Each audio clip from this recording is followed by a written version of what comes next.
চাকরিকালীন সময় পেনশনের জন্য বেতন থেকে যে টাকা কেটে নিয়েছিল কর্তৃপক্ষ তা ফিরিয়ে দিতে পাশাপাশি পেনশনের টাকা পরিশোধ করে যে সকল অসাধু কর্মকর্তারা বর্তমান সরকারের সম্মান বিনষ্ট করার চেষ্টা করছে তাদেরকে চিহ্নিত করে আইনের আওতায় আনার দাবি জানিয়েছে অবসরপ্রাপ্ত বিজ্ঞানী ও কর্মকর্তা কল্যাণ সমিতির সভাপতি কাজী আখতারুজ্জামান। বাংলাদেশ বিজ্ঞান ও শিল্প গবেষণা পরিষদের BCSIR অবসরপ্রাপ্ত বিজ্ঞানী কর্মকর্তা ও কর্মচারী বৃন্দরা 9 মাস যাবৎ পেনশন বন্ধের প্রতিবাদে এবং অবিলম্বে পেনশন পরিশোধের দাবিতে মানববন্ধনে এসব কথা বলেন তিনি। এ সময় উপস্থিত ছিলেন যুগ্ম সম্পাদক শরীফ উদ্দিন খান, অবসরপ্রাপ্ত কর্মকর্তা AKM শামসুজ্জামান সহ আরও অনেকে।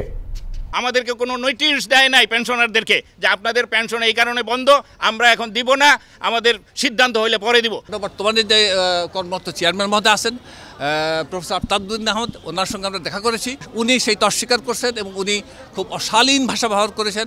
পরিবারের যে করুণ পরিণতি হয়েছে এই 9 মাস পেনশন না পাওয়ার জন্য, তার জন্য এই প্রতিষ্ঠানের বর্তমান পরিচালনা পর্ষদ মোটেই ব্যথিত না, তাদের মধ্যে বিন্দুমাত্র সমবেদনা ছিল না।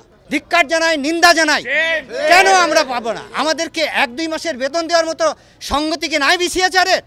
তাহলে শত শত কোটি টাকা, আমি নিজে অবসর নেওয়ার সময় 125 কোটি টাকা রিজার্ভ ফান্ড ছিল, কোথায় সেই টাকা?